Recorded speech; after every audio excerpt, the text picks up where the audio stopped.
HPA. It's redefining the standard of aluminium purification to produce industry-shifting, sustainable, high-purity alumina products for application in synthetic sapphire crystal, also in LEDs, electronics, optics, and lithium-ion battery manufacturing industries. And by combining their innovative technology and their commitment to being part of a more sustainable manufacturing industries, they are doing a really wonderful job at contributing to our future. So here to tell us more about the commercialization of what is a breakthrough technology is Alpha HPA's Managing Director. Would you please make welcome Rimas Kairaitis?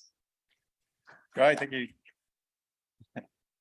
Great, thank you very much, and thanks for the opportunity to present the very unique Alpha story today. I'll be talking about our business, which is based around a range of ultra-high purity aluminium materials, and also the context in which Alpha is commercialising those, particularly around the supply chains that we're working in and the sort of very positive sort of distortion of supply chains by a sort of range of geopolitics and government regulations. So I'll start with a photo of Alpha's first production facility up in Gladstone in Queensland, which is our stage 1 facility, which is now in production. And I'll hopefully describe to you the value proposition of Alpha as we roll out our project and our technology into a second stage, much larger scale production on the same site.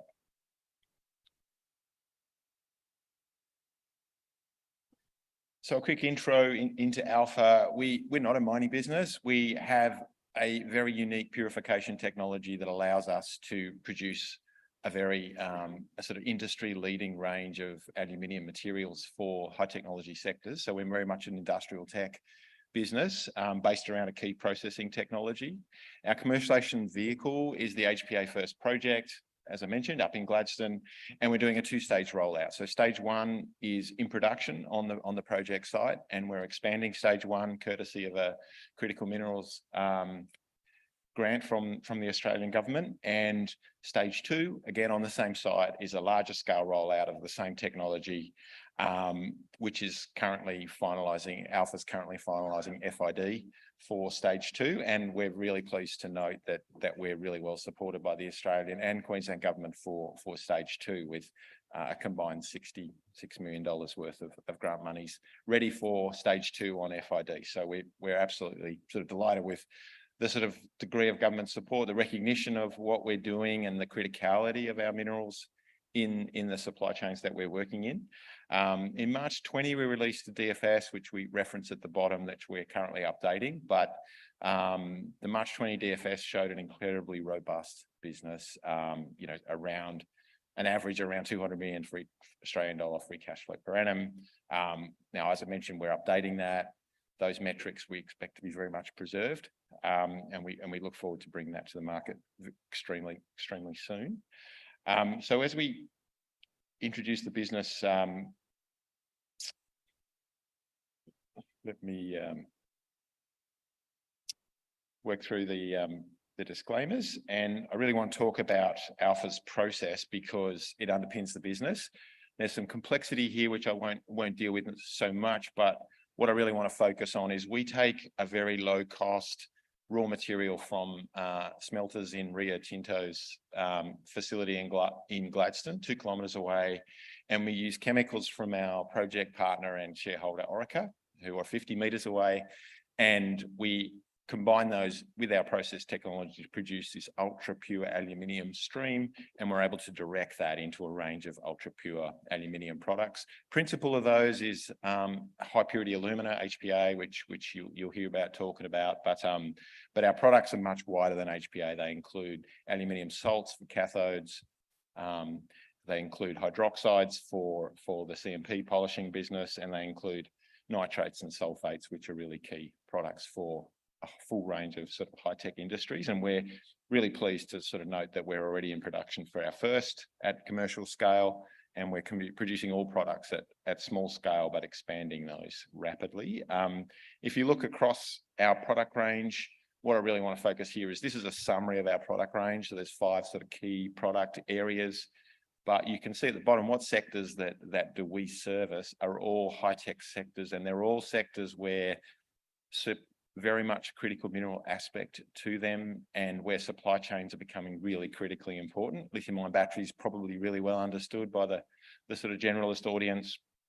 LED lighting probably less understood, and I'll talk a bit more about LED lighting and how that supply chain is being disturbed at the moment, and semiconductors, which many of you will be aware of, particularly here in Southeast Asia, just what a critical industry it is, and just how supply chains are being reshaped in that sector, and where Alpha plays. So LED lighting I want to talk about first, just because it's we all kind of take it for granted, but when we talk about decarbonisation, LED lighting is actually the most powerful decarbonising technology that's ever been implemented. It's already saved about 1.4 billion tonnes of CO2 just through lighting efficiency, and that's expected to double again over the next 5 years. So another billion plus tonnes of CO2. 5% of all electricity generated globally is commercial and residential lighting.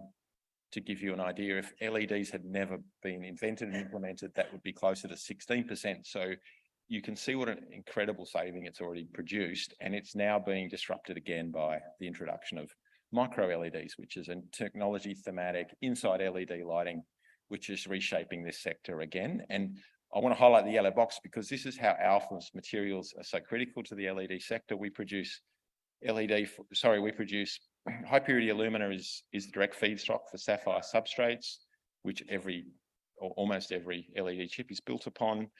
Our material goes into LED phosphors, which down convert the light that you see with your eye, and increasingly our precursors are being used for micro LED phosphors.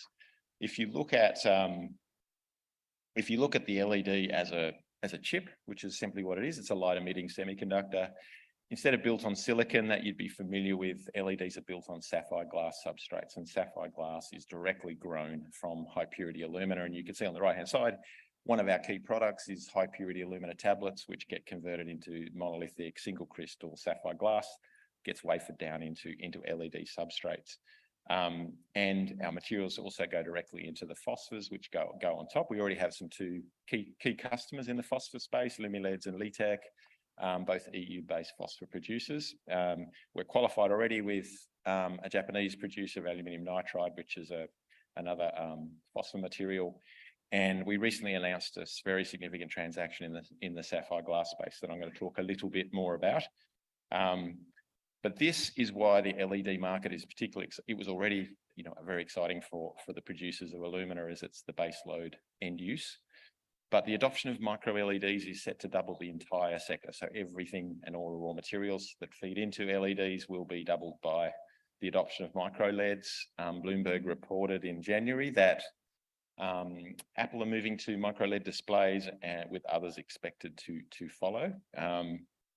And this is a dramatic development for the sector. That means that everybody supplying the sector is set to benefit, and in particular, sapphire glass production. And sapphire glass is the conversion of densified high purity alumina that Alpha already manufacture into sapphire glass. And this is an example of a sapphire glass bull, as it's referred to in the sector, and that'll get wafered down and LED chips were built upon it.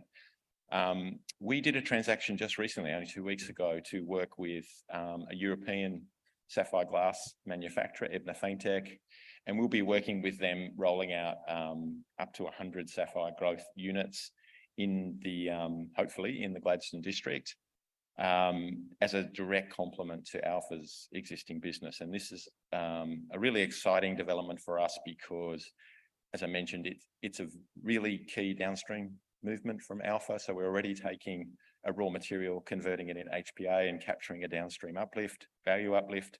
And by converting that HPA directly into sapphire glass and participating in that downstream step, the actual value of the material goes up around 20x, but the net revenue movement is around 10x. So it's a really significant value add for Alpha's business. And this is very much related to geopolitics. It sits behind the transaction. Ebna Faintech and their own customers are very concerned about the sapphire glass sector because it's so Russia dominated.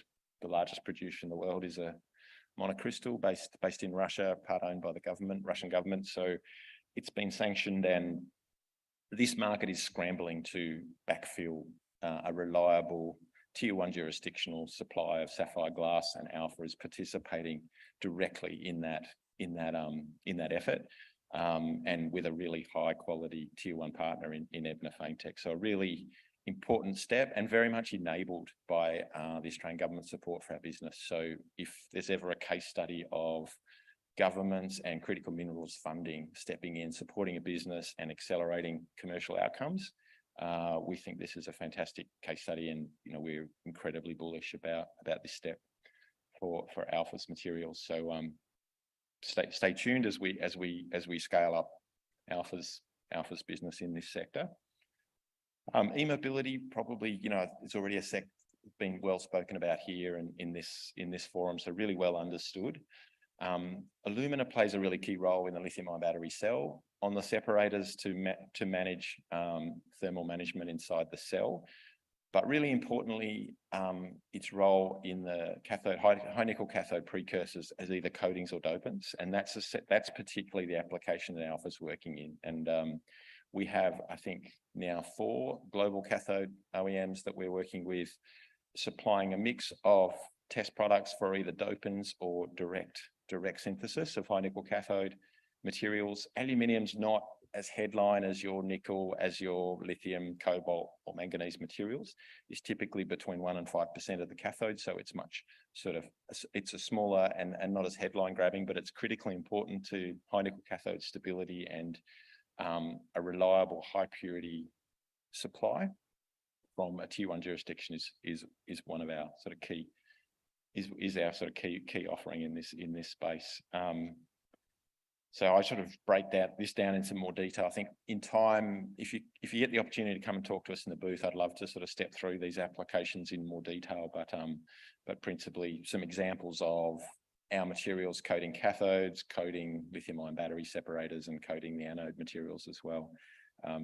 So it's quite a varied and technically relatively complex application, but we have a range, I think, of nearly 12 counterparties that we're in advanced stage qualification test work across separators, cathodes and anode materials. So a really important part of our business. And this is like a kind of a proxy for aluminium material demand. You would have seen sort of similar graphs for lithium, nickel, etc. But even when you're applying 1% to 5% aluminium sulfate in NCA or NCMA cell chemistries, it has a dramatic demand effect on forward demand for aluminium sulfate. So you can see this is a sort of 5x demand in 7 years for aluminium sulfate directly into cathode. Alpha expects to produce between 1,000 and 2,000 tonnes within a 500,000 tonne market. So we're very much a tiny piece of this market, very focused on the premium end use. But it's a really exciting sort of supply demand setup for Alpha's market entry. And when you look at who's using what chemistries, this is from the P3 group out of Germany, who some of you may know, who support the UBS battery materials research. Essentially everyone in that green box is using or will be using aluminium materials, either as a direct synthesis chemistry salt or as a dopant. So they're all in our either actively working with Alpha or on our target list. So we're a significant part of the cathode market, or our materials can go into the cathode market. And the other sector that's been, I think some of the early talkers spoke about the effect of the IRA and just how it is sort of reshoring and friendshoring materials supply to jurisdictions like Australia. The other sector that is being really heavily sort of influenced by government stimulus and government legislation is the semiconductors sector, and in particular the high-end silicon carbide-based processing chips, which are very much the target of the CHIPS Act, the US CHIPS Act. And the reason why we sort of have begun to talk about this sector and it's become a really important part of Alpha's product development business is that we have, for the first time, actually received a lot of inbound calls around our materials being used in the polishing slurries. Polishing slurries for semiconductors is about 7% of the sector. So it's actually a relatively small part of an enormous sector, and therefore it's an enormous market on its own. And Alpha's nanomaterials, nano HPAs, are the key abrasive material that's being tested globally for CMP slurries. We will be incorporating nanomaterials in our final project configuration, and it's become a really important part of our business. But you know, the reshoring thematic really playing into Alpha's sweet spot here. The other sort of critical part of what we do is the carbon profile of how we operate. Because HPA is traditionally manufactured, or indeed all high purity aluminium materials are based around an aluminium metal feedstock, you inherit the carbon profile and the cost profile of an aluminium feedstock. Now, Alpha uses a chemical process. We use a readily available raw material that's very early in the aluminium supply chain. So as a result, we can reduce CO2 emissions by around 70%. And this is incredibly important and increasingly important for our customer target list and the groups that we're working with. So not only do we offer a premium product, but we offer it with essentially a CO2 reduction for free. Just a couple of photos to give you a sense of, visualize the business. Here's our 3,500 metre square metre facility up in Gladstone. You can see the proximity to Orica and the ability for us to integrate with their processes. We bring process reagents in and return a byproduct. So we have a zero waste residue facility. In the background, you can see the source of our feedstock being Rio Yarwun. So it's a fabulous location up there in Gladstone, and we're very, very much leveraging existing industries. So I mentioned stage one is in production. We have well over 100 tonnes of our aluminium nitrate product that we will allocate into some contracts within the next month or two. So please keep an eye out for that. And we're also in the process of converting that material into our alumina products. And here's various photos of products going out the door from our stage one facility. In addition, I mentioned earlier, we had a critical minerals grant to expand stage one facility. So everything in pink here is our expansion project. This is running now. So we're an operating facility as well as a construction site. So it's extremely busy. By the end of this year, we'll be producing every product within our range at either production or commercial scale. So it's a really exciting development and wonderful to have critical minerals support. And when you look at how our business will scale, as I mentioned, we all on the same site, all owned by Alpha, all permitted. Stage two, a significant scale up, and now over $60 million of government support already for stage two, which is wonderful. We have a global market network. We have agents globally supporting small scale sales and all of our product development work. This is a really intense qualification process, sometimes takes up to 2.5 years. And we're 3.5 years into engaging with the market. And we're really excited about making some announcements shortly about key customers. Here are the customers and counterparties that we can announce publicly. Most of the test work, you'd appreciate, done under NDA. So once it's reached commercial outcome, we're able to bring that to the market. As the company sort of steadily built and expanded and commercialized its technology, we have, I think, developed a really strong test record of adding value to the business. We expect to continue to do that. And if you look at a 3-year sort of price chart, we have progressively expanded the value of the business, and we're really excited about particularly the next 3 months as we continue to do that.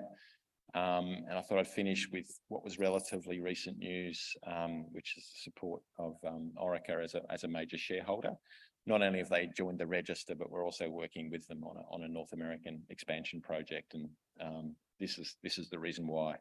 This is the rollout of all of the battery sector capital projects in North America, and our project plans to be next to Orica right there in Alberta to support the North American sector. And this doesn't include the semiconductor rollout, which is a sort of an equivalent map. So please stay tuned, and thank you very much for the opportunity. We really look forward to delivering some really key value catalysts over the next few months. So thank you very much.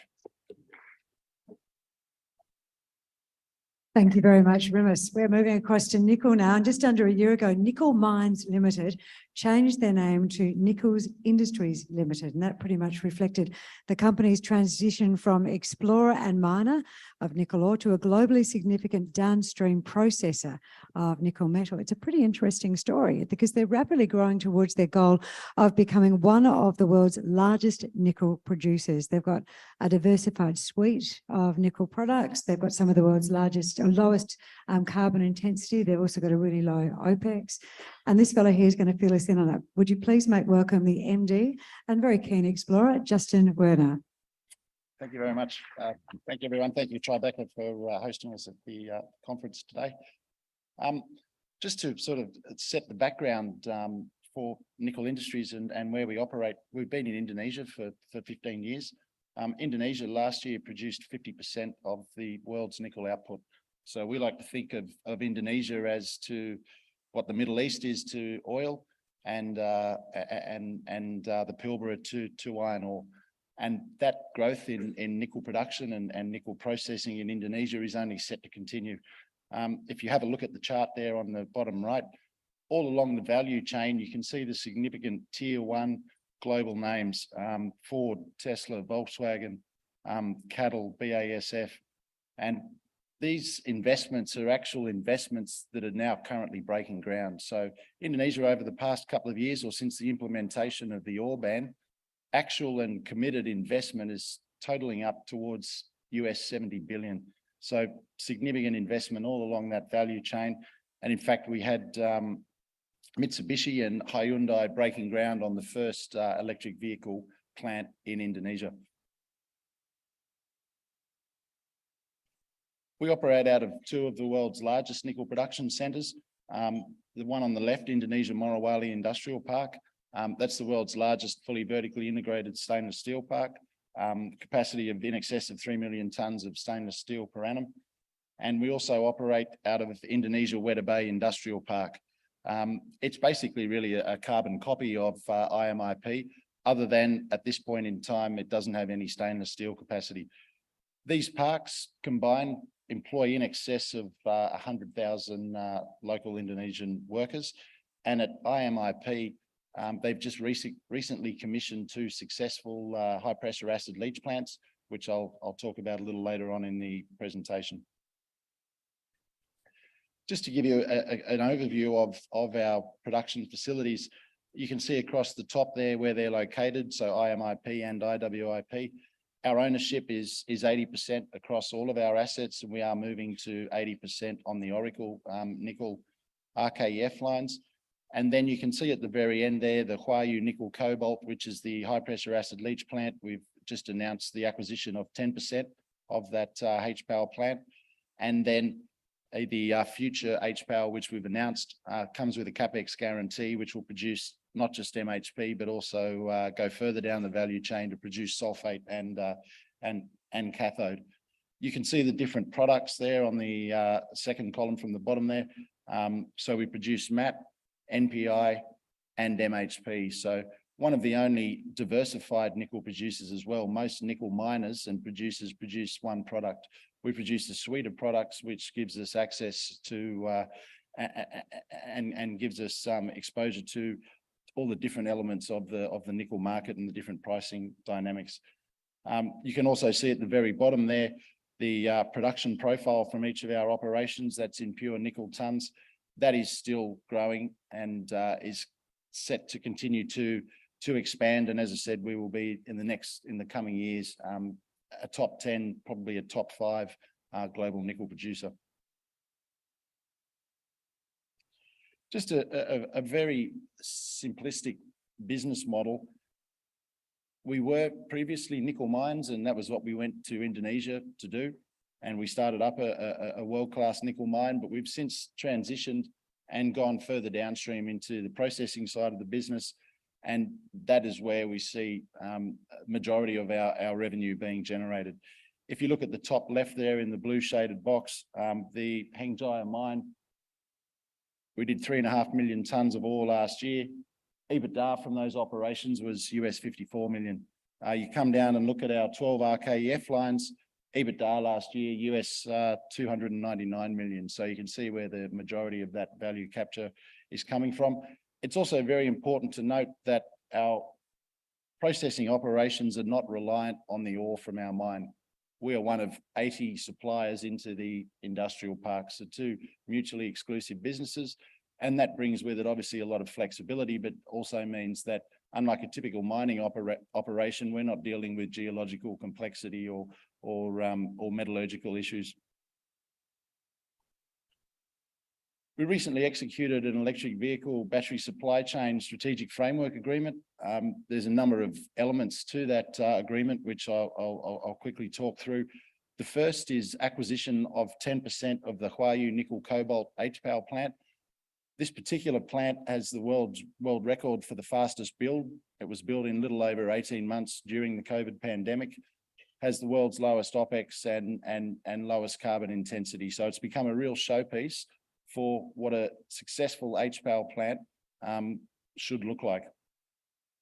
We also have paid an option for a brand new HPAL plant, which effectively will be a replica of HNC. Other than I mentioned, it will come with that ability to produce more than just mixed hydroxide precipitate. It will go further down the value chain and also produce nickel cathode and nickel sulfate, which is then can then go immediately into precursor production. That option and that ENC is what we call it, Excelsior HPAL plant, comes with a capex guarantee, a nameplate guarantee, and a timeframe guarantee, which is extremely valuable. And I'll touch on that a little bit later on. All of our processing plants have come with that capex guarantee, nameplate guarantee, and operational guarantee. We've also paid an option for a matte converter, which will take low-grade nickel matte produced from our RKEF lines, upgrade it to high-grade nickel matte, which we can then sell into the Class 1 nickel market. And then finally, as I mentioned, we're just increasing our ownership in Oracle Nickel, which is now commissioning from 70% to 80%, and that just provides consistency across all of our operations in terms of 80% ownership.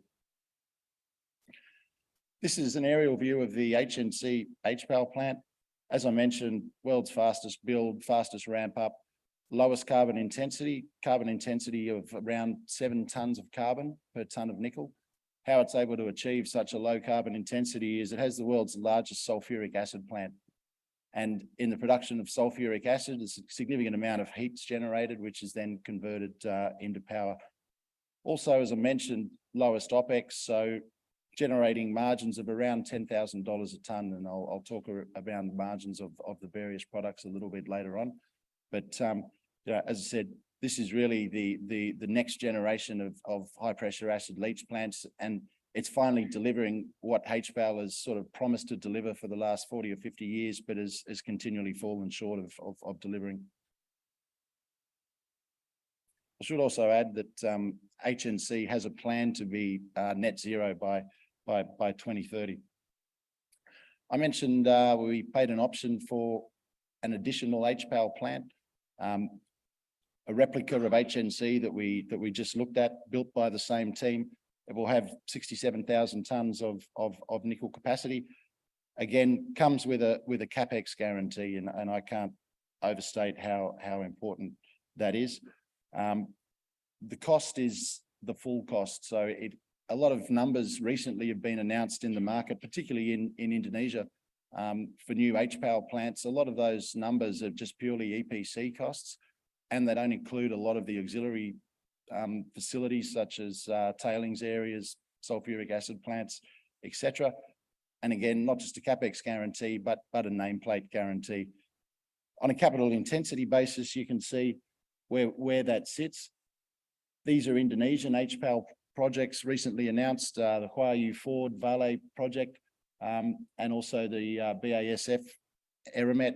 And these are Australian projects and other countries. So you can see from a capital intensity basis, it's also world's lowest capital intensity.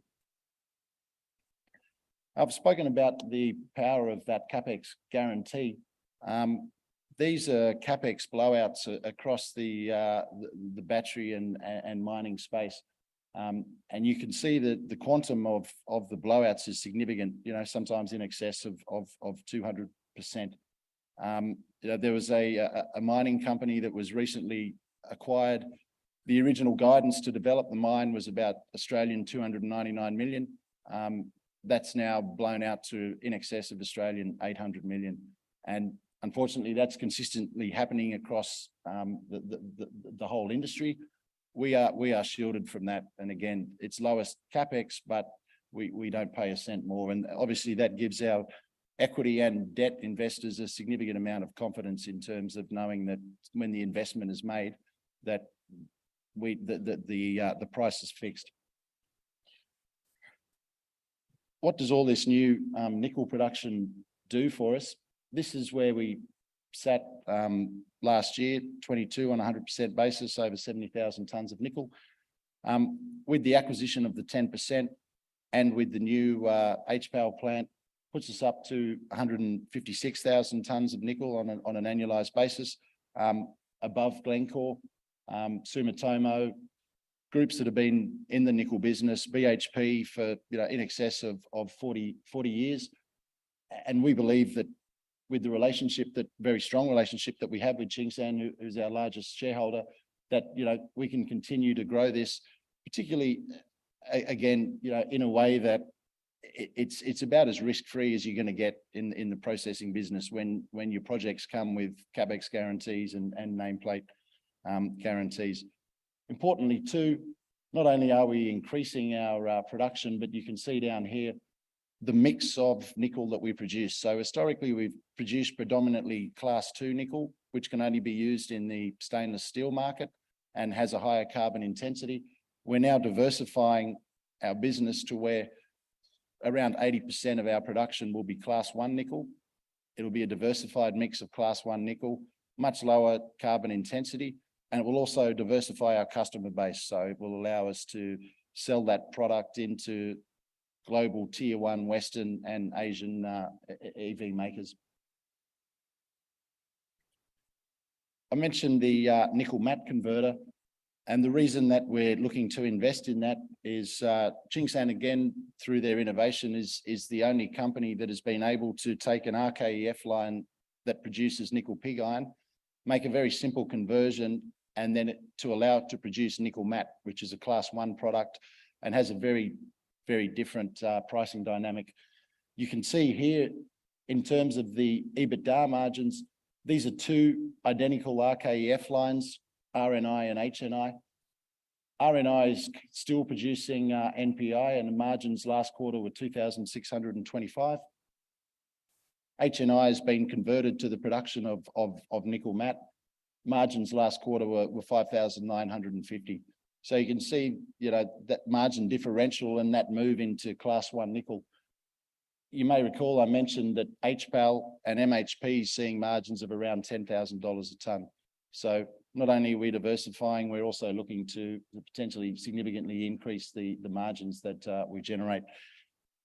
You might look at that and say, well, why don't you convert all of your RKEF lines to the production of nickel matte? The limiting factor is that the RKEF lines can only produce a low-grade nickel matte. It does then have to go through a converter, and that is why we've paid an option to build a 50,000 tonne capacity converter.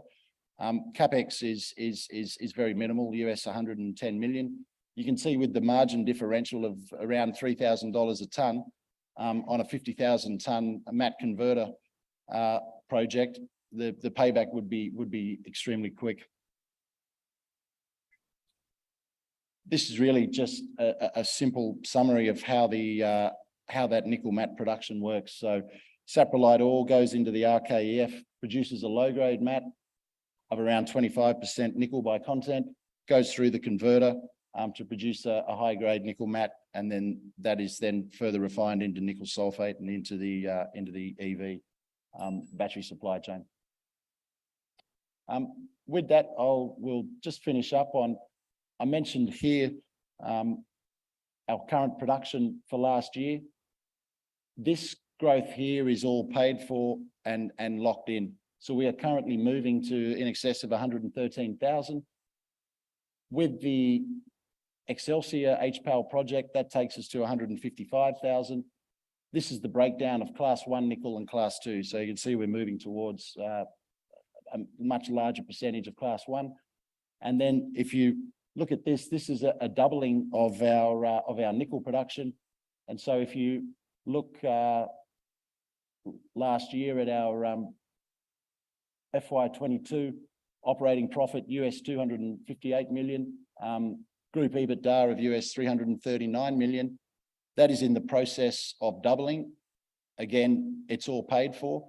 And we foresee the company in the next 2 to 3 years of generating EBITDA in excess of US $1 billion.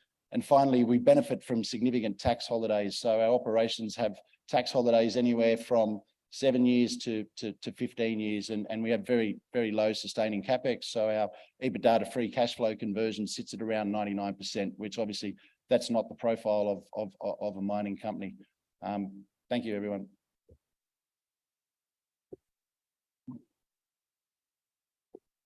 Justin, I have to admit that I actually rushed you at the end there. So is there any other points that you wanted to clarify? I had a small problem with my timer and I would hate to eat into your opportunity to communicate everything fully with people. No, look, the only final 2 points in the presentation was our Hengjaya mine. I haven't touched on that much, but that's a very important asset, 3.7 million tonnes of contained nickel metal currently. So that puts it up amongst the top 10 global nickel resources. You can see it on the chart here. That's where we sit in terms of known global nickel resources. And finally, again, on our Hengjaya mine, we were awarded a Green Proper rating from the Indonesian Environmental Authority, one of only 2 nickel mines in the whole of Indonesia to have received that rating, and a reflection of the very responsible and sustainable mining that we've undertaken. And so we've had representatives from Tesla to the German Chamber of Commerce come and visit our mine as they become more interested in upstream and source of the ore. So it's very important strategic asset. Strong cash generation will continue to grow, and I think most importantly is one of the best run and acknowledged as one of the most environmentally sustainable mines in Indonesia. So final 2 points. Thank you. Thank you. And one which your MC should not have cut you off from telling everyone. My apologies. Thank you. Would you please thank Justin, everyone? You get to a point you think, I know he's missed something and I've cut him off. So I want to make sure that came across. So all on your MC then. Let's see how I go successfully with our next one. We're going Global Lithium. Can I invite Ron Mitchell up to join us on the stage? Hello, Ron. Now, Global Lithium is an established lithium exploration company. They have a focus on 2 highly prospective, 100% owned Western Australian projects. They've got the Mana Lithium project, which is in the Goldfields, and the Marble Bar Lithium project, which is up in the Pilbara region. Ron, far away. You've got 20 minutes and I promise to get the timer on correctly.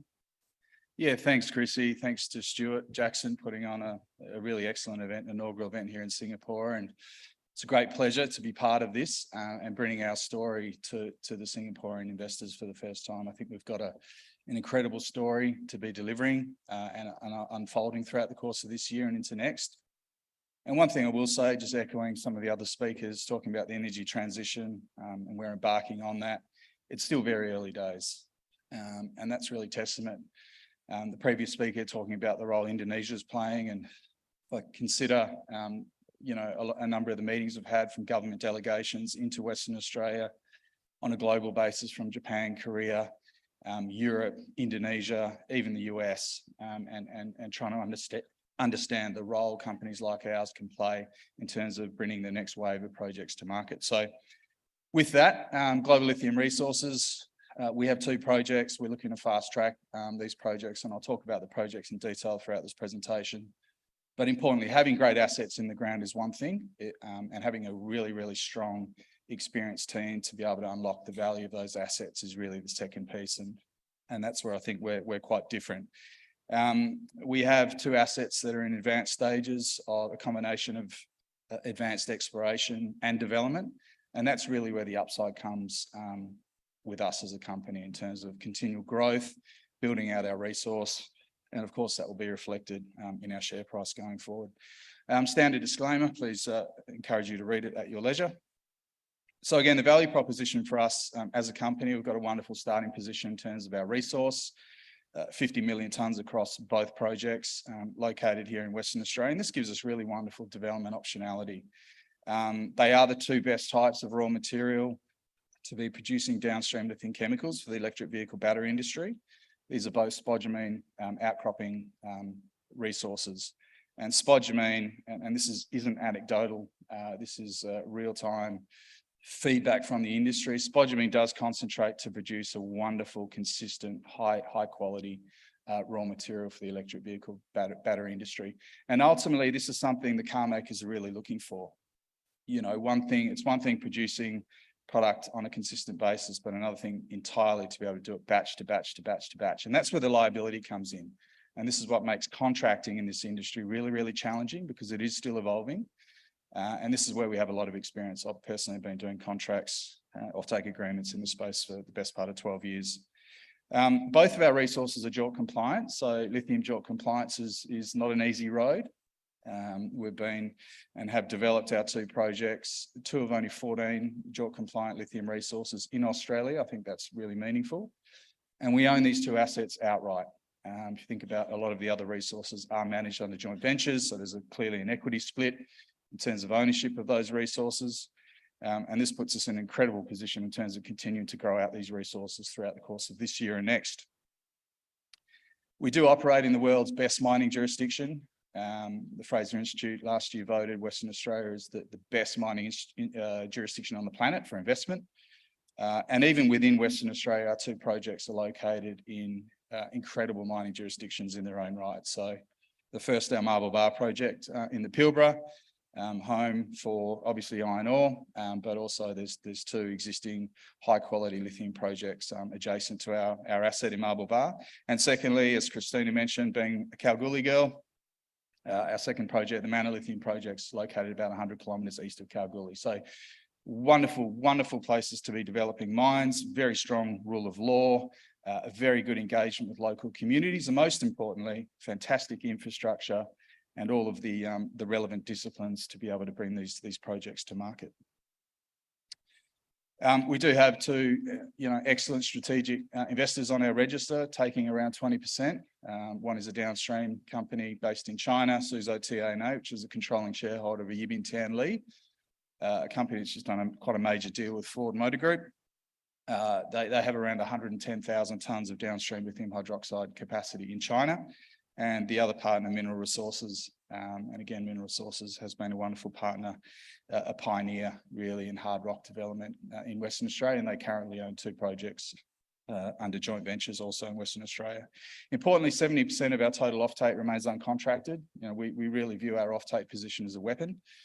It's important because offtake, as it's traditionally been undertaken, is dead in the water as it relates to these high quality assets that we're looking to proceed with. So what you can expect to see in terms of offtake going forward is counterparties taking a real partnership position with the company. And by that I mean, significant capital prepays and even equity subscription in the company.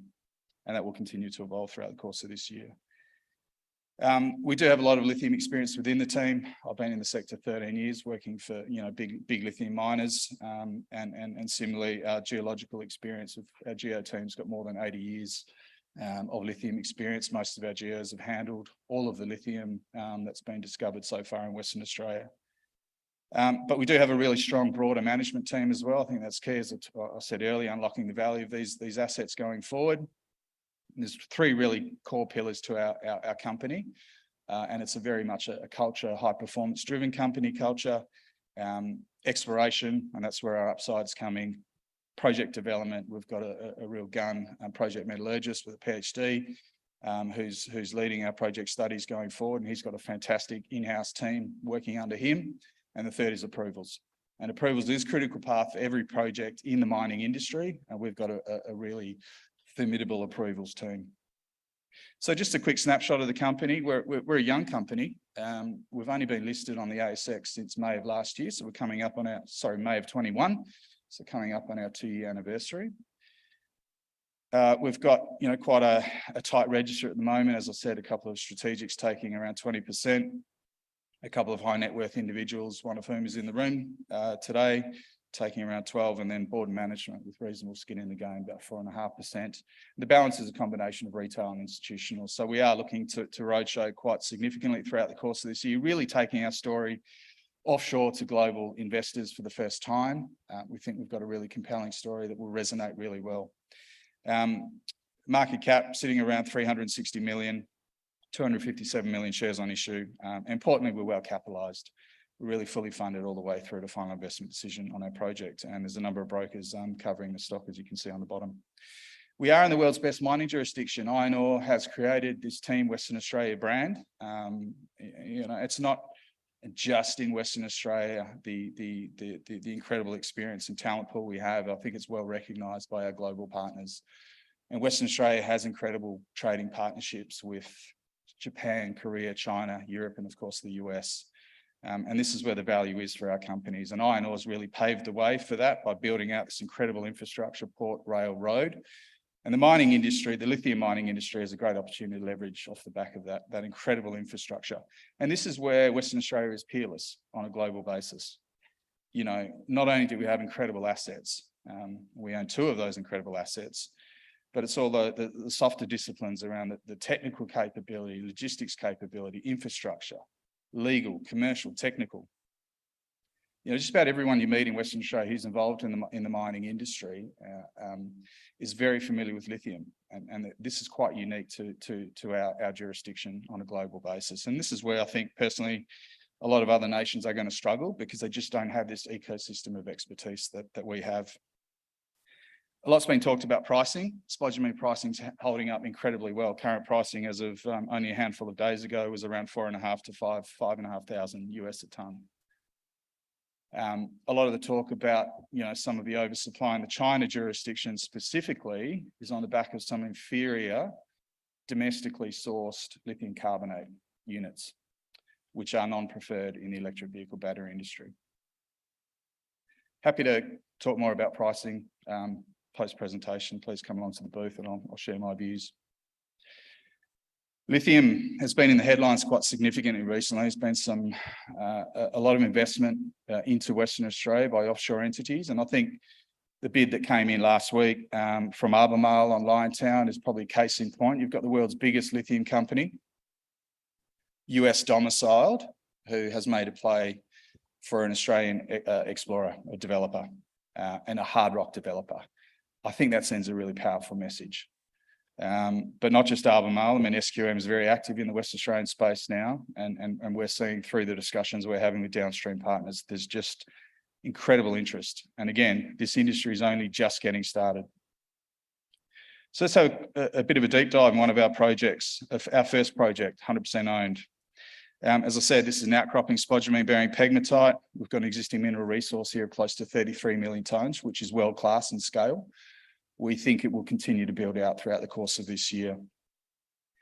We've got a very significant exploration campaign, which has just kicked off, 35,000 metre campaign, which puts it one of the largest campaigns in the lithium sector. And we think we're going to add some very serious resource tonnes to this project throughout the course of this year.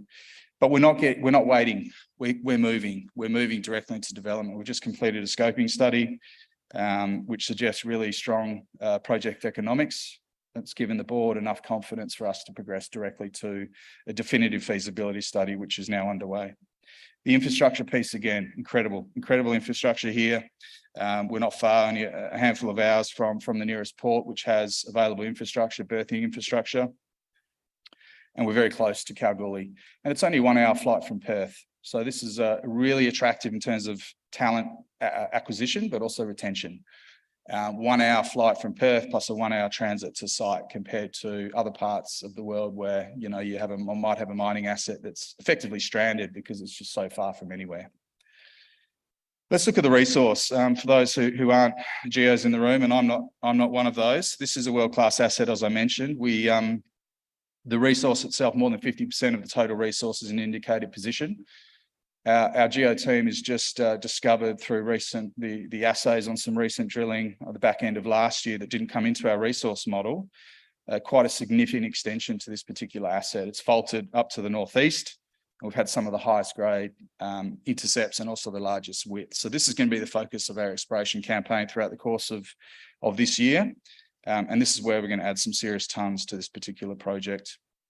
You're likely to see a second pit. The original the scoping study has just been completed, suggests a single pit. We're likely to have a second pit to the northeast as well.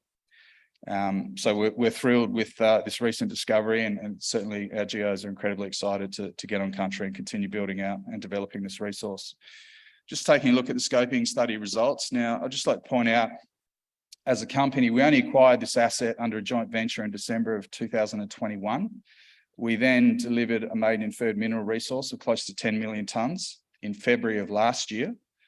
We then embarked on a 50,000 metre exploration campaign that delivered a 230% increase to the resource, and then completed a scoping study in February. To have done all of that in a 12-month period is really testimony to the team. Incredibly proud.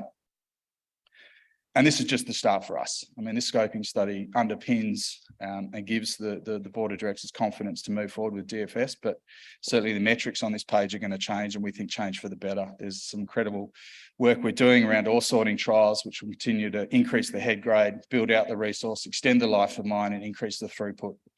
But these results in their own right are compelling. It is a scalable project, a 2 million tonne run of mine, delivering around 220,000 tonnes of concentrate. And again, I talked about the current spodumene concentrate pricing of 4.5 to 5,200. You can do the math on that. This is a really standalone, incredible project. Competitive OPEX and CAPEX. Importantly, the CAPEX was based on a Q1 2023 estimate by a really experienced outfit who have got a lot of experience in lithium. And again, having 100% ownership of the asset puts us in a fantastic position taking the project forward. So we are underway in the DFS. So we've got some of our geos here holding some of our stunning core. This is an open pit mine, and it is a spodumene bearing pegmatite with very low gangue minerals. So from a processing perspective, we're very confident this is going to clean up and produce a really wonderful concentrate. And in fact, some of the feedback from potential downstream partners in terms of processing, looking at our core, they're thrilled with the quality of it. So the feasibility study will roll out throughout the course of this year on the back of a very extensive metallurgical test program. And we're looking to make a final investment decision as a board next year. So yeah, there's a lot of work ahead of us. Of course, our environmental and heritage work activities are also underway. So there's a number of multiple work streams ongoing with regards to this project. Project number 2, again, Global Lithium is one of few companies that has a diversified asset position. This project's located up in Marble Bay. You can see our tenemency package on the right here. It's very close to the Pilbara Minerals mine, and also the Mineral Resources Albemarle joint venture, the Wodgina mine, very similar geology. We have an 18 million tonne resource here at 1%. This is a very large land package, and this is where, again, there's quite significant upside ahead of us with regards to this year's exploration campaign. It's highly prospective ground. It is, again, as I said, an outcropping spodumene bearing pegmatite. We've got lithium mineralisation over a 15-kilometre strike. So our geos have targeted some incredible targets for this year, and we'll look to get on country very shortly, as soon as it cools down a little bit in Marble Bar. It's about 42 degrees at the moment. So the next month or two, we'll have the team on site. So again, this probably just portrays the size of this asset.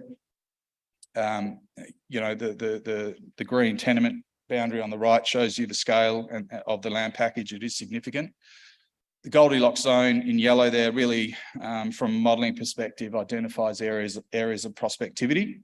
And you can see there around the Archer deposit, which is where we've been drilling throughout the course of last year. We've only really explored a very small portion of this particular land package. So this is our sleeper project, if you like.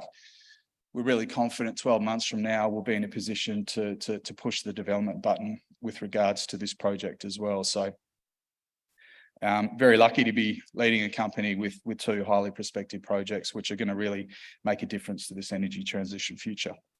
So finishing off, I'm ahead of schedule, I think, for the first time ever, Chrissy. So the key milestones for us this year, as I said, there's a lot going on. We're a busy company. It's a high performance culture. There's no micromanagement in our team. We just employ great people to do a great job. It's as simple as that. Exploration across both projects will run through to the end of this year. The DFS, as I mentioned, for Mana is ongoing. We're looking to complete that in Q4. We are looking to have an ore reserve out in Q3 as well. The metallurgical test work is ongoing. That work stream's commenced. We are using Wave International. They've got more than 100 years of lithium processing experience, and they're a local outfit as well in Perth. Very experienced, and they've given us their A team for our project because they're big believers that this will be a mine of the future. We're also announcing for the first time in this presentation, our aspirations to look at direct shipping ore, some opportunities there. We've got partners in China. We are seeing a technical delegation shortly to investigate those opportunities, to drill them out further. As I said, we have provided core, so there is a near-term DSO opportunity that could generate cash flow for us as soon as our mining lease is approved and granted, which we anticipate could be as early as the end of this year or early next year. And downstream, we think there's wonderful opportunities. We heard our resources minister speak earlier. We think there's some incredible opportunities around producing downstream lithium chemicals as well, and we're very, very well positioned. The other role or other hat I wear when I'm not the MD of Global Lithium is I'm also chairing the current London Metal Exchange Lithium and Cobalt Committee. So I'm getting some really fascinating insights into the downstream nature of those industries on a global basis. And I think, as Joe mentioned earlier, if you control the rock, you control your destiny. And we're big believers in that. So I think we've got some great opportunities there.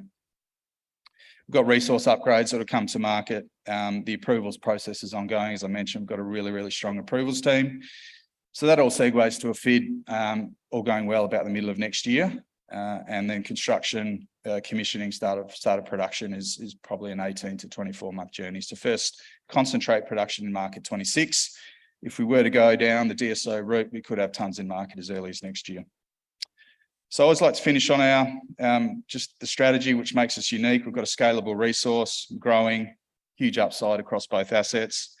We're growth focused, and we've got great development optionality. We've got a value accretive story, not just to our investors, but our shareholders and the company and the team. We're all highly motivated. The DSO and downstream lithium chemical study scheduled this year, I think will bring some incredible upside as well to the company. We're really strategically positioned. We've got wonderful relationships globally. I haven't really talked too much around the downstream piece, but we are in discussions with some tier one counterparties that are offering some really, really wonderful options for the company from a partnering perspective. So my last slide is our purpose, our values. We live and breathe these on a daily basis. We've got an incredibly motivated team, and our key mandate really is owning it. Everyone in our business is accountable, and I think that's really important. So with that, I will leave you. Thank you for your attention, and hope you enjoy the rest of the day.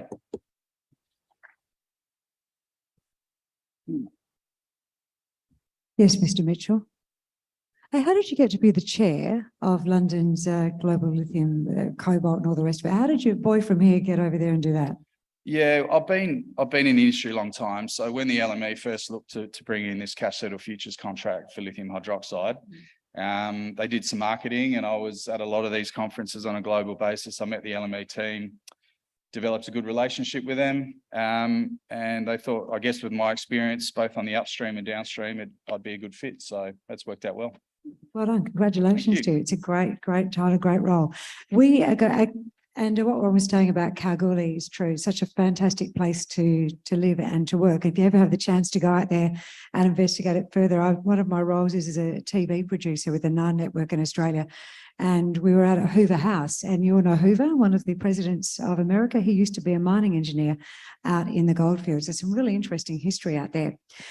We're going to move to the northwest of Western Australia, and we're going to go to a little place which is, if you can picture the northwest of Western Australia, half an hour's drive inland from the mining port of Karratha, and also half an hour's drive inland from the best fish and chip shop in Western Australia, Point Sampson, is the Andover Nickel Project. Well, it's been called the Andover Nickel Project for a while. It was identified by one of WA's most iconic geologists, a fellow by the name of Mark Creasy, and it was secured by Azure 3 years ago, Tony, is that right? So the project has been ticking over very nicely. Then it got a little bit bigger, and in September last year, you kicked a pegmatite or two, didn't you? And then another pegmatite and another pegmatite. Before long, they knew that they had that attracted the interest of one of the biggest lithium producers in the world. So it's now called at the gate the Andover Battery Metals Project. So what does it mean for Azure? What does it mean for us as potential investors? Is it in fact the next big thing? Would you please make welcome Tony Rovira? Thank you. Thanks, Chrissy. You've just stolen some of my highlights there. I'll have to think up some new ones. And thank you very much, ladies and gentlemen, for the opportunity to tell you about the Azure Minerals story. As Chrissy just mentioned, it was about 3 years ago that we acquired an interest in the Andover project from Mark Cressy, who is a legendary prospector and highly successful operator in Western Australia. And initially it was the Andover nickel project. We were exploring for nickel, copper, cobalt sulfide mineralization. We had great success. We identified 2 deposits, which are now have mineral resources ascribed to them, and also underway, or development studies are underway on those 2. But more recently, we identified the potential for and the actuality of there being lithium-rich pegmatites on the same property. So it's certainly expanded our focus. Usual disclaimer and statements, which can be found on our website on the various announcements. It's very important to acknowledge the traditional owners of the land on which we operate, the Ngalama people. This is their land. They are the traditional owners and custodians there. We could not operate there without their approval and their blessing. And so we have developed over the last 3 years a very close working relationship with them. It's a very vitally important for the future of the company and of the project that we maintain that excellent relationship. And expanding out a bit from local community relations to the greater ESG side of things, so environmental and the social license to operate, etc. We believe very strongly that we have to operate to the very highest standards possible. And obviously being in Australia, those standards are already quite high, but we aim to meet and exceed those to the best of our ability. Now, corporately, the company's got about 390 million shares on issue. When I designed this particular slide, share price was about 30 cents, so the market cap was 130 million. Well, we put out an announcement this morning of some more intersections of spodumene-rich pegmatites, and the share price has jumped by about another 15%. So we're sitting up around $150 million market cap at the moment, with $23 million in cash and no debt. So the company's in a very secure position financially. We have recently welcomed SQM onto our register. SQM are one of the 2 largest lithium producers in the world. They're a Chilean company. Mostly brines is the source of their lithium. However, they are also in joint venture with Wesfarmers in Western Australia, building the Mount Holland mining and concentrating facility and a lithium refinery near Perth as well. So to have one of the 2 largest lithium producers on our register and showing us that support is a huge endorsement for the lithium potential of the Andover project. And the Andover project I just briefly mentioned is still a joint venture with Mark Cressy. We own 60% of the project, and Mark Cressy owns the other 40%. So the prospects that we're looking at, or the elements we're looking for: nickel, copper and cobalt, which has been ongoing for about 3 years, and also lithium. So Andover is located in the northwest part of Western Australia. It's a very infrastructure-rich area. To our south, we've got Rio Tinto's iron ore mines, and to the north, we've got their port facilities, and offshore there is oil, gas, and LNG for Woodside and Chevron as well. So there's a very large amount of infrastructure in the area. So we have identified nickel, copper, cobalt sulfide mineralization. We have 2 resources to get there, which total over 6 million tonnes of resources at about 1.5% nickel equivalent for nearly 100,000 tonnes of nickel plus copper plus cobalt. Plus, we also have the new highly prospective lithium-rich pegmatites. So as I mentioned, the logistical area, from the logistical side, is that this is a really well-located project. On that image there, you can see outlined in blue is the 108 square kilometre project that we have, the Andover project. So you fly Perth to Karratha, that's 2 hours, and there's a half-hour drive along the Northwest Coastal Highway, which takes you directly into our project area. There are other roads and tracks that crisscross the project as well. There's high voltage power lines there, there's gas pipelines, potable water supply, mobile phone coverage everywhere throughout the project area. And Kairaitis got 35 to 40,000 people who live there. So from a mining and exploration support centre, you couldn't get a better located project. And the other great thing about this project is that the rocks all stick out of the ground. There's no soil covering there, so everything you see on the ground is the original rocks that are there. And so it's traditional boots on the ground exploration with our geologists walking across the ground, mapping and sampling as they go, and identifying really good looking rocks at surface. For example, there's copper rich mineralization shown in the bottom left hand image there, the bottom right hand high grade nickel gossans sticking out of the ground, and the upper image is the high grade lithium rich pegmatites that we've identified as well. So just traditional exploration is identifying these targets, and that's always followed up with drilling. So I move into the lithium side of things. There's the project area, 108 square kilometres. We've identified over 700 outcropping pegmatites throughout that eastern and central part. They're shown there as those red shapes on the image. And of all of those pegmatites that we've identified in that pegmatite swarm or that field, all of them are located within our property. That this pegmatite swarm does not appear to go outside of our project boundary, which is quite remarkable. And this particular pegmatite swarm is over 9 kilometres long, 4 to 5 kilometres wide on the eastern end. And individual pegmatites we've observed over 1 kilometre long and maybe 100 metres or more wide at surface. And this is what they look like. It's basically rolling hills with a bit of spinifex grass covering it. So that makes the rocks really easily identifiable. The pale rocks are the pegmatites, the dark rocks are the host mafics and ultramafics. So very easy to identify, very easy to map and sample. And so that's what we've been doing a lot of. So late last year, we had completed nearly 800 samples were collected. And of those 800 samples, you can see there the numbers that are very high grades, 2%, 3%, all the way up to nearly 5% lithium oxide in some of those samples. So very high grades at surface. And the challenge is, are those grades replicated in the drilling? Well, it appears that they may be so. So this was a drill hole we drilled very late last year. It's the first drill hole that we've actually intersected mineralized pegmatites up until the end of last year, hole 199, so a bit over 7 metres at 1.5% lithium oxide. The white mineral you can see in there is the spodumene, which is the preferred lithium rich mineral that we're looking for. And we heard from Ron earlier with Global Lithium, and their two projects have the same mineral species in theirs. So we're looking here at a little bit more drilling that carried out earlier this year, and we announced some visual intersections this morning. And so there's 4 drill holes drilled on there.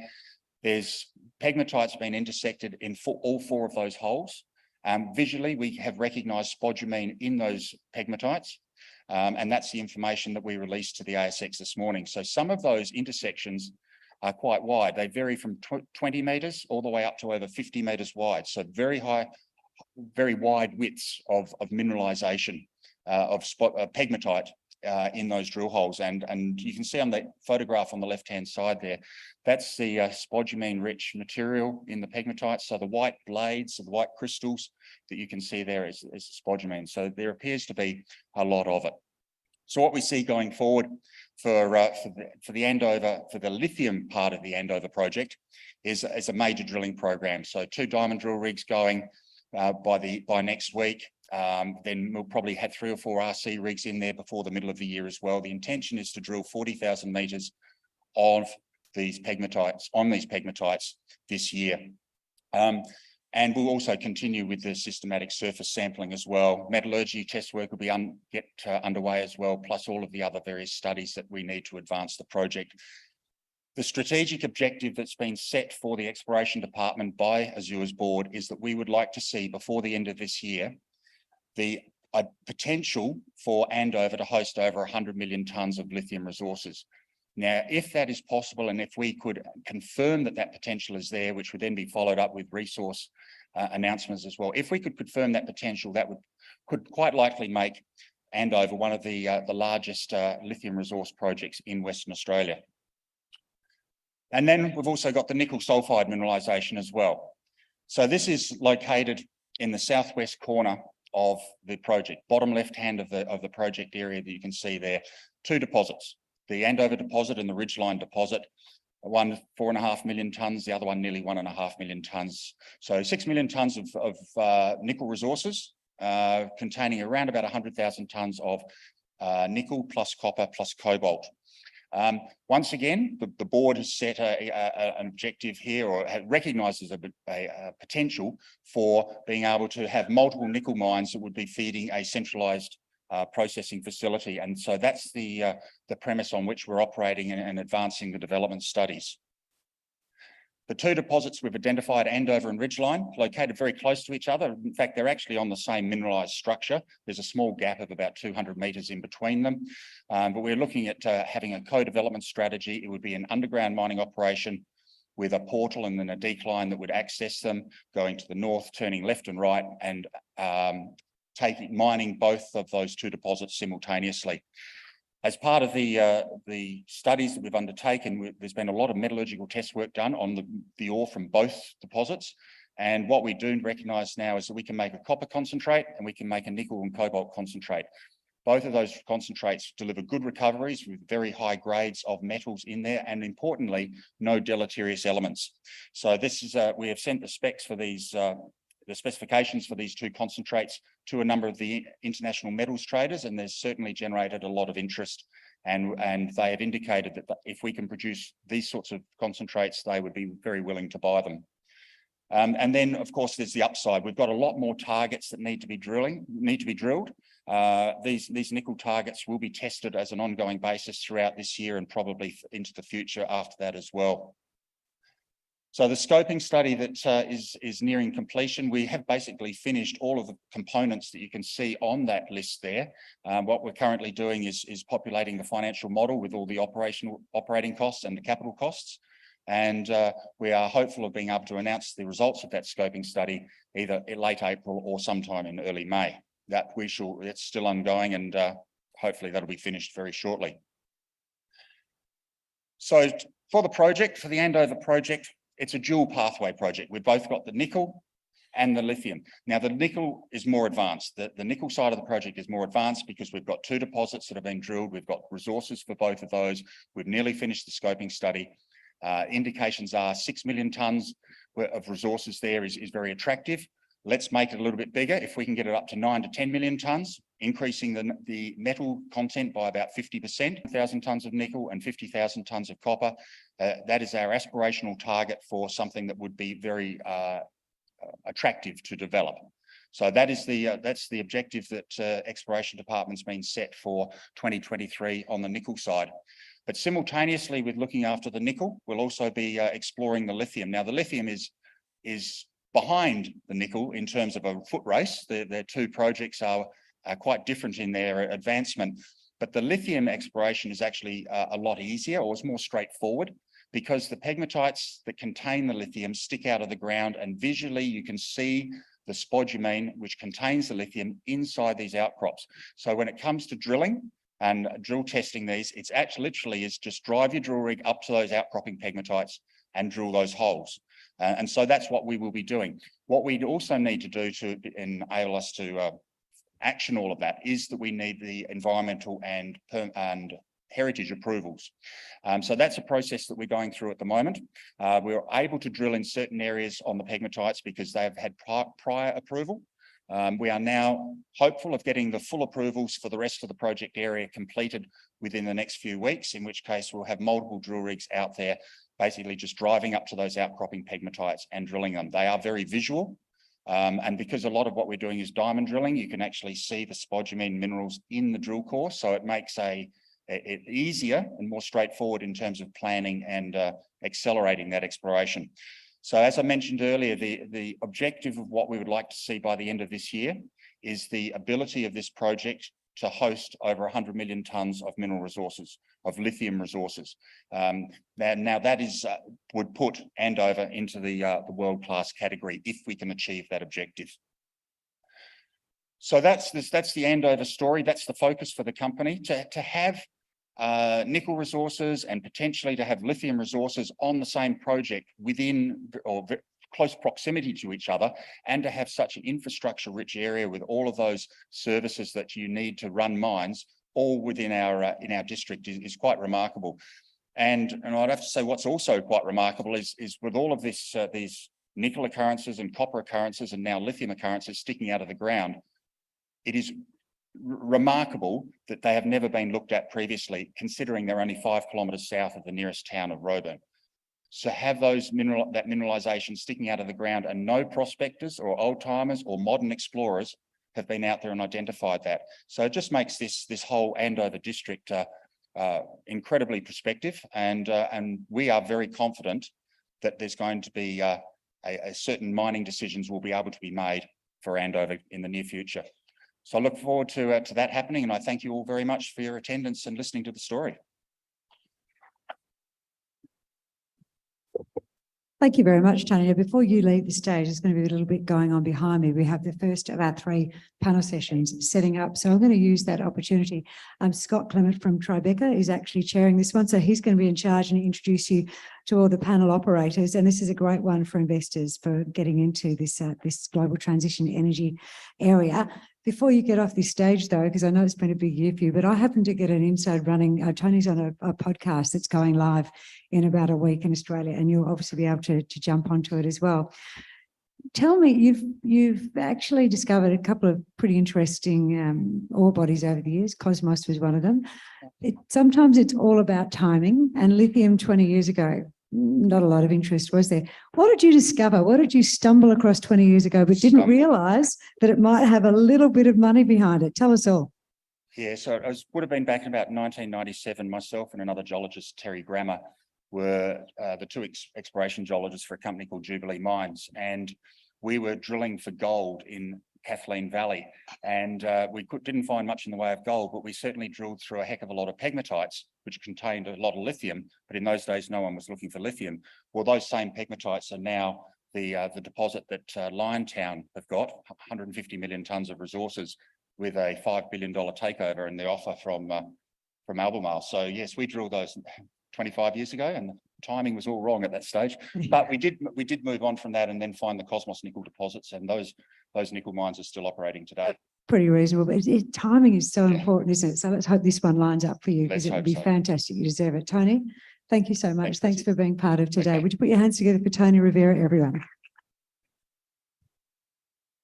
Right, I've got room for 5 panellists, and I've got room for 1 fantastic chair. Would you gentlemen like to come and join us up here, led by Scott Clement, who of course is from Tribeca, and I will hand over this microphone to him. And when we finish the panel, we're actually going to our lunch break. And if you're interested in lithium, not that I want to take away from Scott and the panel, we have got 2 lithium explorers who are about to get up on stage and present in Auditorium 2. Scott, would you like this one here? It's been...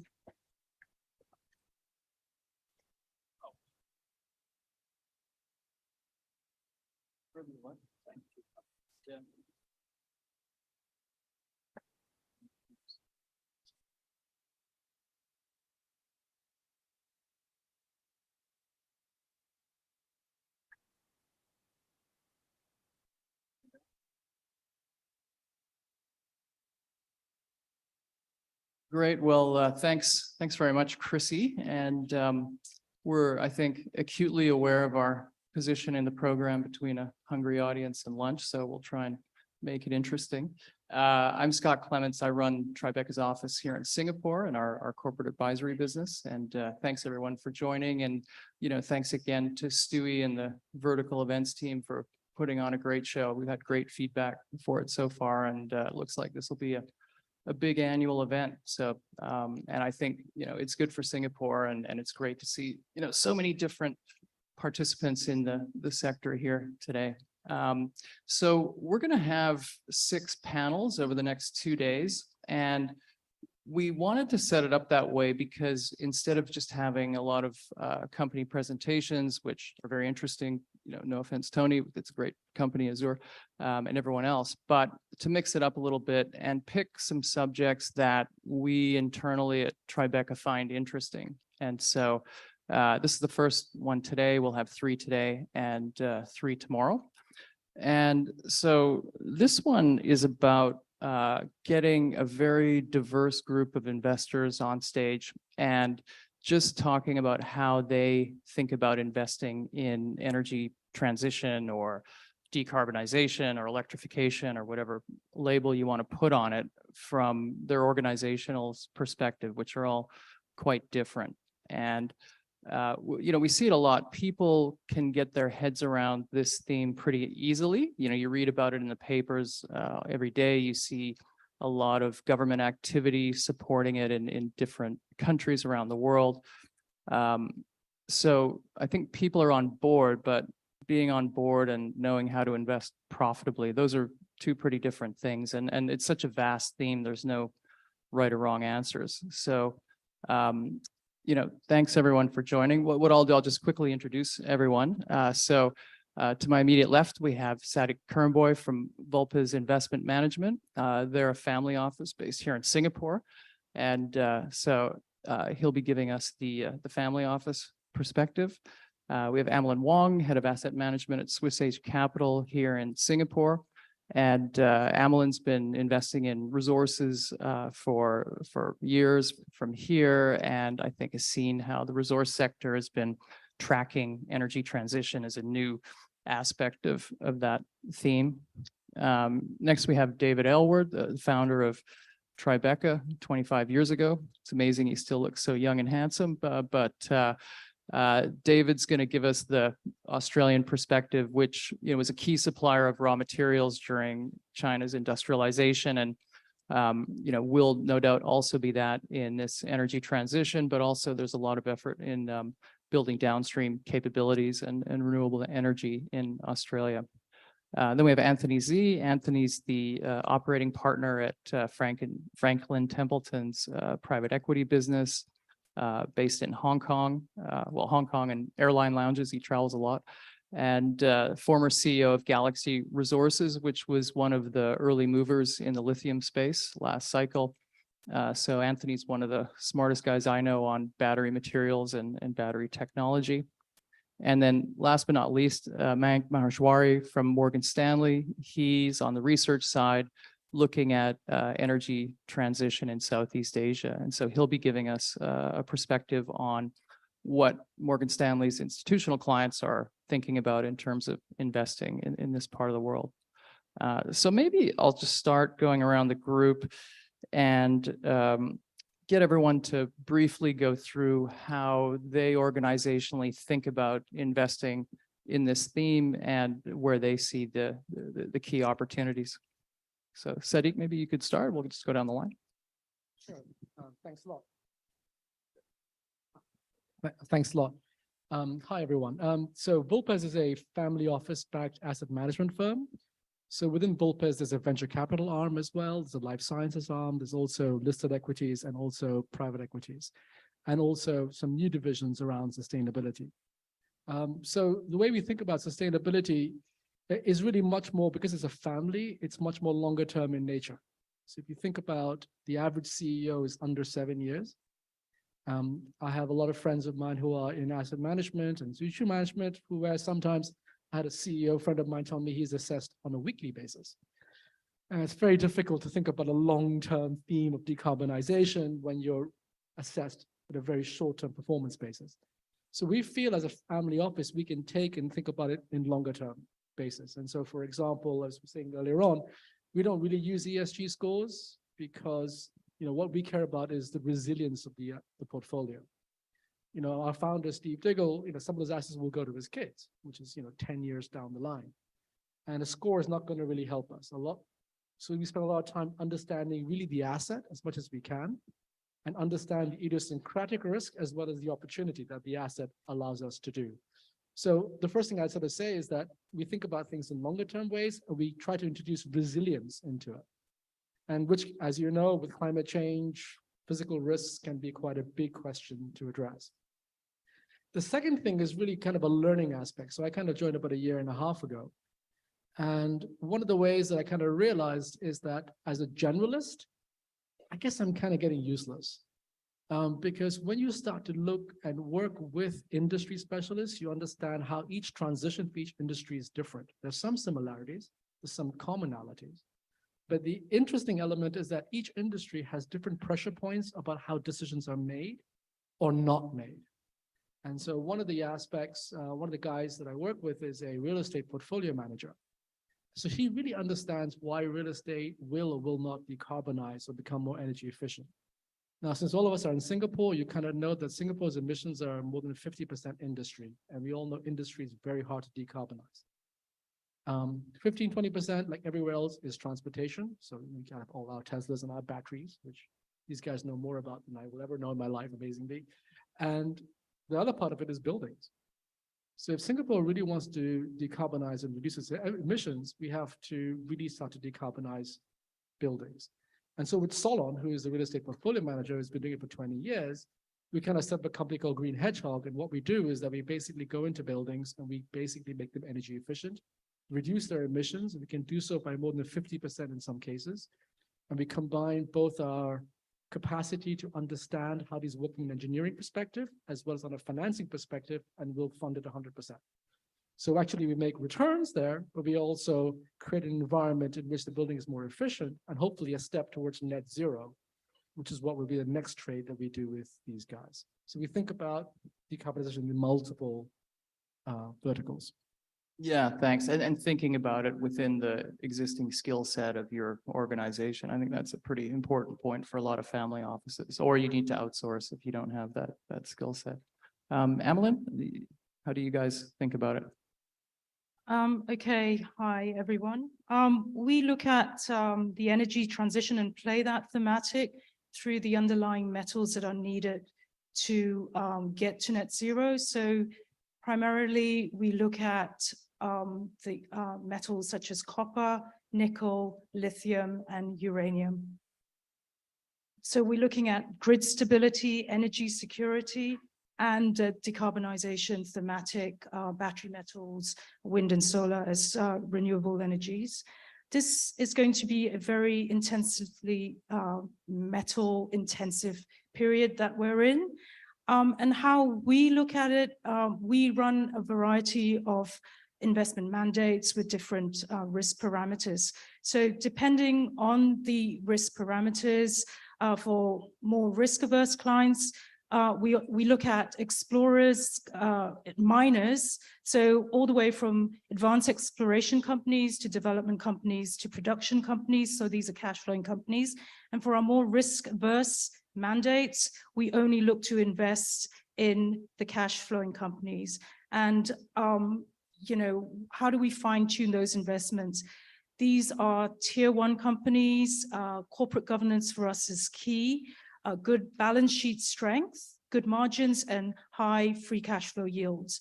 Now, for those investment mandates that like to take on a bit more risk, we run what we call a barbell strategy. So not only do we have cash flowing companies, but we introduce sort of advanced exploration companies, and we only focus on tier one deposits. So these are the deposits that sit in the right jurisdictions, because political risk really is an issue for us.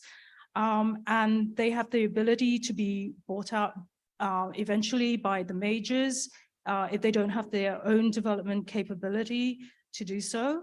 And I can't overemphasize corporate governance, especially from a junior mining perspective, because these are the guys that are in the driving seat to take the asset from exploration to cash flow. And in the mining world, sort of a rule of thumb we always work with is that from first drill hole in the ground to first cash flow, we're talking really about 10 to 12 years. So that's a long, long time. Yeah, thank you. David? Thanks, Scott. So from our perspective, so Tribeca is a generalist investor. We invest in lots of sectors. We have a large natural resources business, and that's important in this space, but we've, I guess, had to come at this space kind of looking holistically across industries and, you know, both sort of services and kind of widgets. And I think going back sort of over a decade, we're looking at that from the lens of, you know, consumers are the ultimate, you know, drivers of all the cash flows that we invest in. Consumers are telling us, I think, that they want kind of less CO2 in the world, less waste in the world, and probably less disadvantage in the world. And I think as corporates interact with that, I think we were sort of early days looking at that as kind of risk, lots of sort of hand wringing and trying to sort of think, well, are the businesses or the cash flows that I'm investing in, are they at risk here for being kind of eaten away from this thematic? And then through a lot of sort of thinking about this, probably about a decade ago, 7 or 8 years ago, we really started to turn that on its head and think about trying to just really focus on the opportunities, because as you chase through each one of these problems, there are a bazillion problems that need to be solved to kind of get us there. And in those, the solutions to those problems are materials, technologies, opportunities to make money out of. And I think the way we've tried to reflect that is probably the kind of cutting edge of that is our 2050 fund that we run, and it's the sort of the leading edge of the thinking there and investing purely across that thematic. But across everything that we do, we want these opportunities to be feeding through and also using that to test the kind of incumbents in various industries as to whether they are able to sustain the positions that they've got in their industry in the context of a world that's changing in the way that we're all talking about. So I think that's kind of broadly how we've framed it. Then I think because we've got a large natural resources business, we've tended to come at it from the upstream, and some sort of early investments. That's where I met the chap next to me, and some years ago. And I think over the next few years that will, we will be very active and we'll stay very active in that part of the market. But I think as sort of downstream into enabling technologies, enabling the picks and shovels and the tools and the systems that are going to enable all these thousands and thousands of solutions will be great opportunities for us to invest in. So kind of philosophically, that's how I see it. Just quickly, technically, that kind of brings us to a couple of issues. One, probably echoing some of the comments just made. We've tended to come in investing at a fairly sort of quality/institutional kind of framework, and a lot of what we're talking about here is development.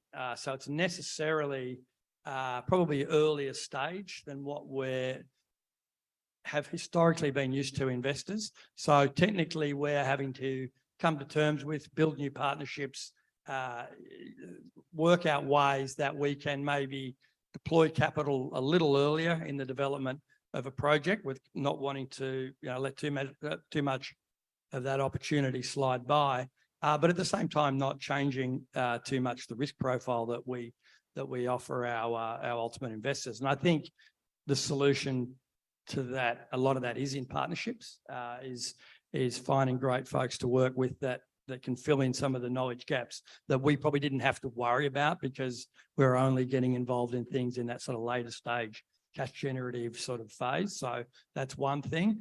And I think the other one is the duration of investment. So more and more of our time is spent trying to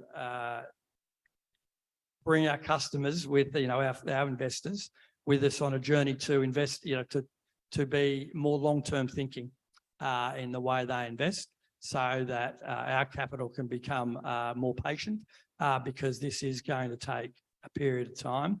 It will be volatile on the way through. And I think the best gains are going to be made for those that can have the most patient capital. So I think that's kind of how we're seeing it. Yeah, thanks, David. Anthony? Thanks, Scott.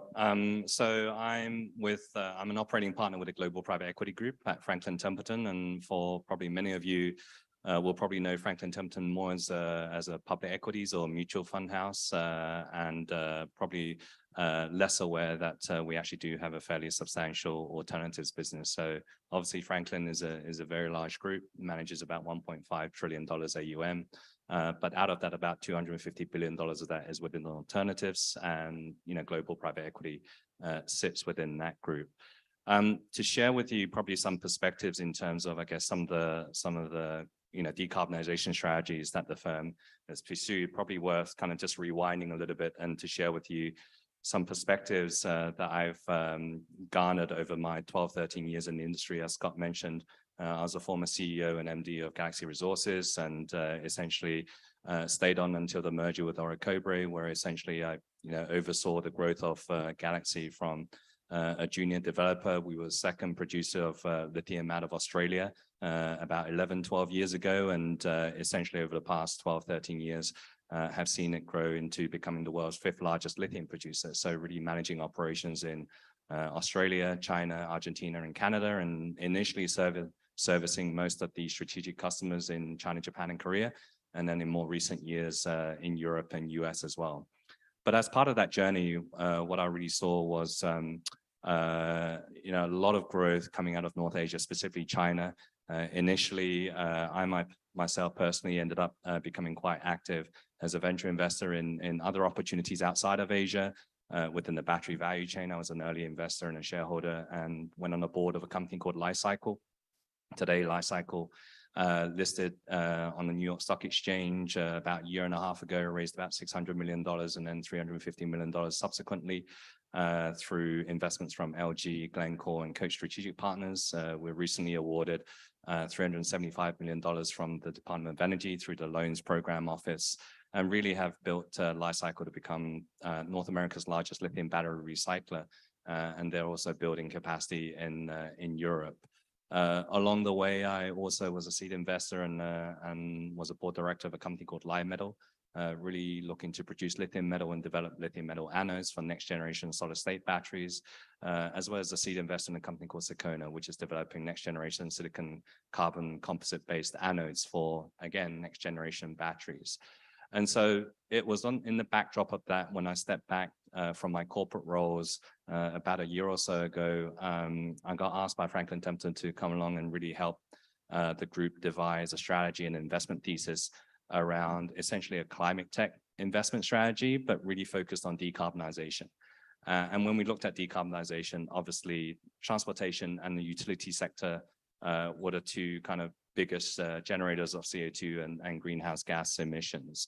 And so zooming in on that, what were the potential strategies that could help the world decarbonize? And obviously electric mobility, renewable and storage was a key focal point. And within that, the battery train, and specifically the lithium ion battery train, which I have become quite familiar with over the past 12 to 18 years, has ended up being quite a big focal point. So essentially really looking at the battery value chain all the way from, I would say, midstream, from chemical refining through to materials, to cell manufacturing, whether current generation or next generation kind of batteries, mobility, storage, as well as obviously recycling, which is increasingly becoming an important sustainability focal point for critical materials.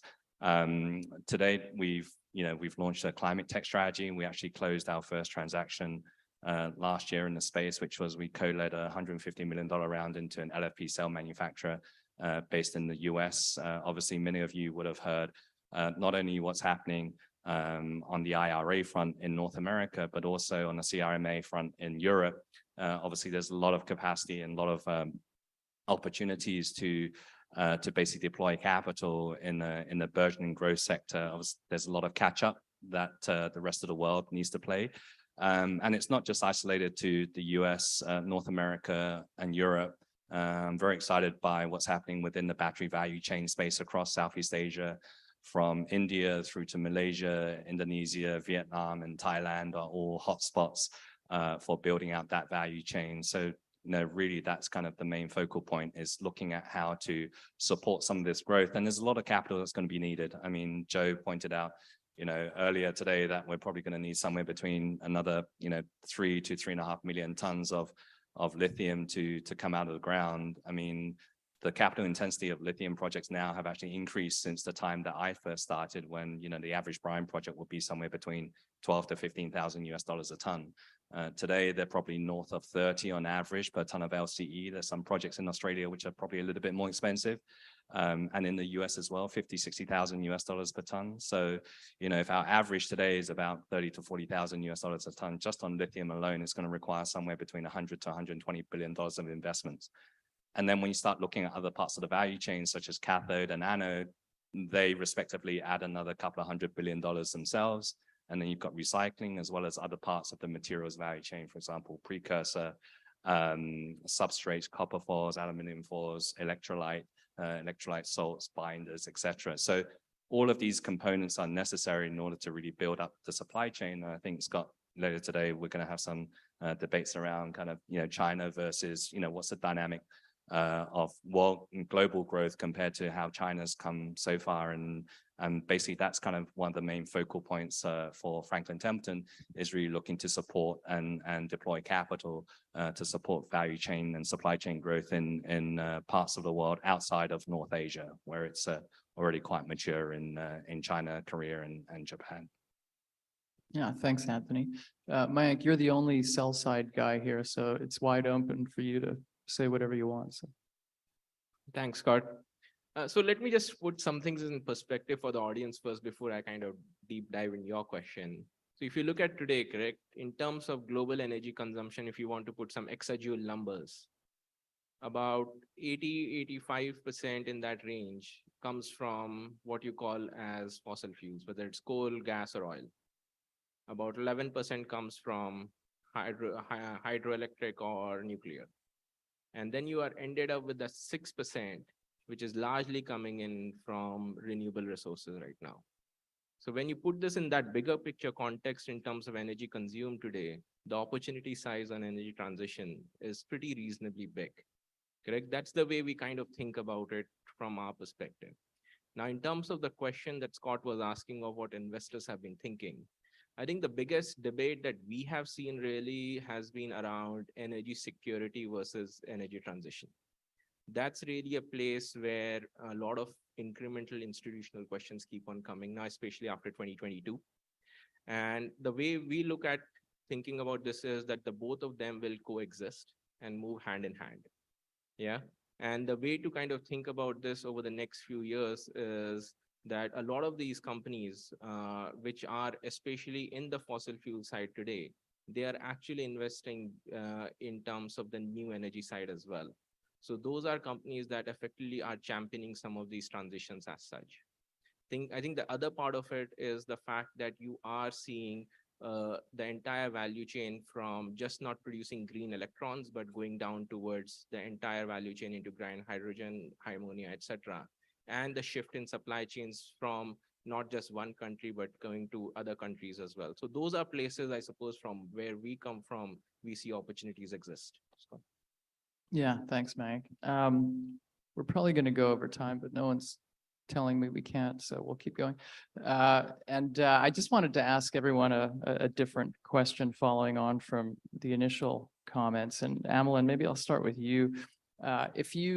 If you go next door and talk to every mining company over there, I guarantee you 100% of them will tell you that there's going to be a massive supply shortage in their given commodity over the next few years. So we're used to that as resource investors, but we're also hearing independent voices saying the same things that don't come from the sector. And so I think that's the big question. Do you think there really is these massive medium to long-term supply shortages, and given the amount of capital that it takes to develop new copper mines, et cetera, how do you guys think about the solution to that if it is the case?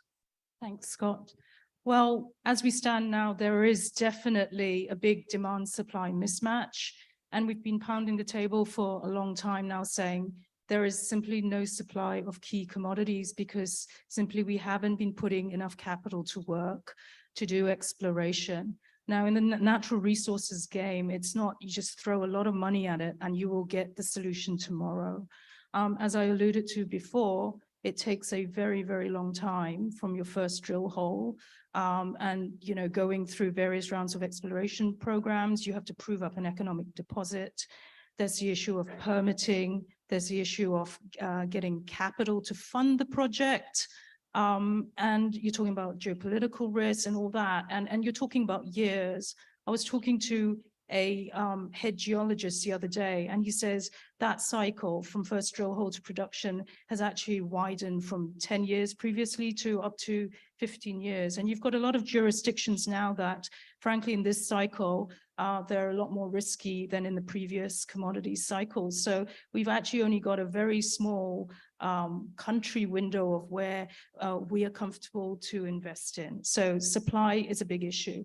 Now, every day you see plastered in the newspapers, we want to be at net zero by 2030. We want to get rid of ICEs or petrol consuming cars by 2035. A lot of arm waving on the political front. There is an acknowledgement now, you've seen with the IRA out of the US, Canada, Europe, slowly coming to the party, acknowledging that we need to transition quickly. But the reality is we're not going to meet those timelines. We need actually incentive pricing for supply, more supply to come to the market. At the end of the day, price is a factor. So we either need to dampen demand or we need to increase supply. There's no two ways around it. So what can happen in the meantime? Time period, look, at the end of the day, market's clear at a given price. In the meantime, we have evolving technologies, okay? We can become more efficient. So there's a bit of an element of substitution. But what I can guarantee you is that, probably push the timelines in making our way to net zero. You already see countries like Germany pushing back on, getting rid completely of the cars that we know today and possibly incorporating green fuel. Various nuances to this theme. At the end of the day, from the policymakers' point of view, we need to permit projects faster. I mean, in the context of Canada, it takes 5 years at least to permit a project, right? That's after you've proven up the deposits economic. And then when you do the permitting, after that, you've got to get the capital. So it just goes on and on and on. So it is a real problem. So I expect to see technological advancements, substitution effect, and I expect to see glory days for M&A activity in the sector, because when companies, or the bigger companies, bigger end of the spectrum, they decide to spend again, they are going to be spending on buying growth. Yeah, thanks. And maybe following on from that, Anthony, there's a keen focus around the world of decentralizing supply chains out of China. And yet we're still seeing, CATL doing joint ventures in the US with Ford and Tesla. There are a lot of commodities where the Chinese have a great head start that, may be insurmountable, especially in the downstream. But do you think it's realistic for Western countries to truly diversify their supply chains out of China, or is there just going to have to be some kind of pragmatic accommodation ultimately? First and foremost, I don't necessarily subscribe to the view that you can decouple your supply chain from China, depending on which part of the supply chain you're looking at. Between lithium, nickel, and cobalt refining, you're looking at anywhere between 60 to 80% concentration of global capacity sitting in China today. If you're looking at cell manufacturing and EV manufacturing, it sits between 70 to 75%. If you're looking at other critical materials such as cathode and anode, cathode is 95% concentrated in China and anode is 98, 99% concentrated in China. And I often get asked by kind of Western strategics and also kind of Western institutions, well, how come, China has come so far? And the main reason is because they started early. They started about 15, 20 years ago with the first iteration of the 5-year plan, and it's taken them 5 versions of the 5-year plan to get to where they are today. But what's also important to note, apart from the concentration of capacity there, is that there's also a concentration of know-how. So much of the technical expertise to refine lithium, to convert lithium, to refine nickel, cobalt, to make cathode, to make anode, to make cells, to make next generation cells, next generation materials. The biggest electrolyte producer is a Chinese company. Biggest nickel cobalt precursor manufacturer, CNGR, again, is a Chinese company. So a lot of that know-how, or from the investor perspective, a lot of that de-risking is also sitting with Chinese companies today. Now, in the post-COVID situation, even if we took away the whole geopolitical debate for a moment, the world has finally woken up and realized that maybe the last 20 years of globalization did not necessarily have its desired effect in terms of kind of the leveling out of, or the distribution of economic wealth through different industries around the world. Secondly, post-COVID, many countries around the world and many regions around the world are so much more sensitive, acutely aware to the fragility and the resilience or lack thereof of supply chains, whether it's lithium, nickel, cobalt, or PPE, or masks, or pharmaceuticals. In a post-COVID situation, that problem or that issue has only been further exacerbated. The second thing is that if you actually think about building out more stronger regional resiliency, it actually helps towards decarbonization. And the main reason is because if we think about globalized supply chains, they also mean that materials and components have to travel a long way. And the anecdote that I would share with everyone is my Tesla. So I'm a first generation Tesla owner. I spend most of my time, I live in Hong Kong. And when I first bought my Tesla, the lithium inside that Tesla started off life in Argentina. It was actually produced on the Salar de Uyuni Muerto in Argentina by Livent. Livent then shipped that lithium raw material to North Carolina, where they converted it into lithium hydroxide. That lithium hydroxide then got sent over to, as Joe said earlier, Shikoku Island, where Sumitomo Metals and Mining converted it into an NCA cathode. That cathode then got sent to Osaka, where Panasonic converted it and made it into a cell. That cylindrical cell then got sent back to the US, to Nevada, where Tesla assembled it into a battery pack. That battery pack then got trucked back to California to get installed into a car. And then guess what? The car gets shipped all the way back to me in Hong Kong. So if you think about just one unit of material inside that vehicle, it's probably done a few tens of thousand air miles or boat miles, whatever you call it. So actually, we get a double whammy by looking towards strengthening regional supply chains, because by strengthening the supply chains, you're actually also shrinking your overall supply chain distances that materials have to travel. And by shrinking those distances, you actually achieve another level of decarbonization. So yes, I do think it's important to actually build a resiliency, but also you need to build a resiliency off the back of, investors willing to deploy capital once the project's been sufficiently de-risked. So how do you de-risk it? Well, one of the other challenges that we talk about not so often in our industry is not the lack of capital. I mean, there is a lack of capital. Hamlin pointed out that we haven't been investing enough into pipeline development projects, whether it's lithium, nickel, cobalt, or other critical materials. But the critical factor, apart from the permitting, is actually the limited availability of human capital. So when I started in the industry, we only had 5 or 6 producing lithium projects globally, okay? And the rate at which we need to grow lithium supply now is we need to add somewhere between 12 to 15 lithium projects every single year between now to 2030 to actually meet demand supply balance. And the other challenge that we face is that there simply isn't enough kind of, how can I say, technical expertise to develop these projects. Who've actually taken the project from developmental stage, exploration, through feasibility, through construction, commissioning, operating, and then ramp up.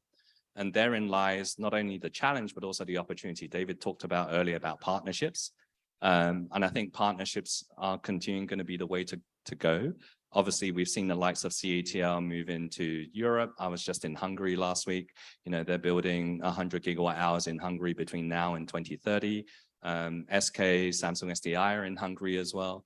And so if you didn't have the Chinese players or the Korean players landing in Europe or in North America, you would have an even more remote chance of standing up that capacity. So yes, I think we'll see more capacity. Yes, I think you'll see more diversity, but you'll also see more partnerships in helping de-risk some of that capacity standing up. And where does that expertise and that de-risking come from? It's probably going to be coming from Asia. Yeah, thanks. Chrissy came in and gave me a fierce look, so we're over time. But maybe just one quick last question for the panel. We'll wrap up. And Sadiq, maybe I'll let you have the last word. As a family office, we often have, well, I mean, we're not a family office, but we talk about it as a fund, but I think it's more acute as a family office. You think about this issue of, should you be sacrificing profits as an investor to do good, and how do you mix philanthropy and investment and, and I think it's again, particularly acute for family offices that often, there's no set mandate and you have new generations coming up that are probably more focused on that than the older generation. So how do you think about that as a family office investor? Look, I think that is the core challenge. So I think increasingly we find that the trade-off is not really there. So for example, in the green hedgehog business, we're able to generate returns and also decarbonize at the same time. But there is an element of it which is an upside for the building owner, which is not priced in. So for example, in Australia and the UK, there's a lot of good evidence that there actually is a green premium. So green buildings are more expensive than not so green buildings. That premium in Singapore is very, very small. So one of the positives is that if you actually go ahead and decarbonize down the line, it could actually mean a higher return. So in thinking about investments, we have to think about what could happen. And you and I have talked about, for example, the carbon markets and some of our frustrations about how to have a price of carbon that is visible in order to be able to crystallize some of this value. But I should also say that it is not just about carbon. So for some of you, I guess none of these people here talk about palm oil, but amazingly, there is now a premium for the most sustainable palm oil compared to the less sustainable palm oil. That was not there a few years ago. So the market is beginning to price some things today that maybe it didn't do so 5 years from now. So when we think about investments is what is going to be priced in the next 5 or 10 years.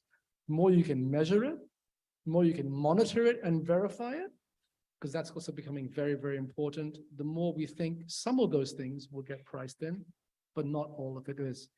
There's a couple of more things I want to sort of say. One is that on governance, that is our most important thing. We spend all our time on governance. When you kind of, people don't like complexity. Doing a lot of these things is a very complex process. There's going to be unintended consequences. And we could talk about many examples where we've seen assets where you're trying to do good, but you actually end up creating something very, very negative, including one where they tried to protect some trees, but they found out that the trees were being cut by the village to pay for school fees. So actually you denied school fees. So you've got to look at it in a much more holistic way. I think it's a word that's popped up a couple of times. And governance is critical. It's not just about the ability to actually build plants. Amazingly, it's about whether management even understands how all of this translates into $1 and a cent. Sometimes I think the sustainability officer should report to the CFO because it kind of forces the CFO to actually put a monetary value on what is actually going on. But I want to sort of end with one more little thing. On the family office side, and in the past, as you know, there'll be philanthropy capital, right? So you kind of like, you do maximize profits, and then you take some of that and you put it into philanthropy capital. That's starting to change. So even in Asia, we're starting to see the rise of what we would call catalytic capital. So this is capital that will try to look at new projects in certain areas where you look at both the financial return and some other social return or something else. And it could be anything. It could be anything from women empowerment. It could be even decarbonization and microgrids. And what you try to do is that you try to put these positions in place to see if it works. And if it works, then you scale it for a commercial purpose. So it's not just like philanthropy, it's now switching to what we call catalytic capital. And going back to your original question, yeah, for us, the challenge is just that. Challenge is this is a capitalist problem. I think what you're trying to do here is try to find a capitalist solution to a capitalist problem. And that's the challenge I think we're all trying to solve here. If you can do that, more capital will come in. Yeah, absolutely. Well, sorry we had to cut it short, Mike and David, but David said anyone who came up to him later, he'd give them his top small cap stock pick. So feel free to do that. But anyway, thanks very much to the panel and thanks everyone for staying. Thank you.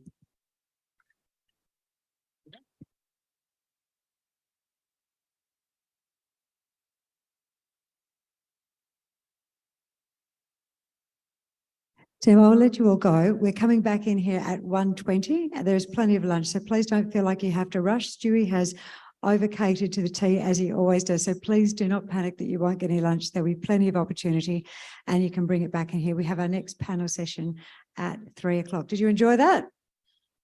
Yes, lots of insights. Give them a big round of applause. It's a very interesting.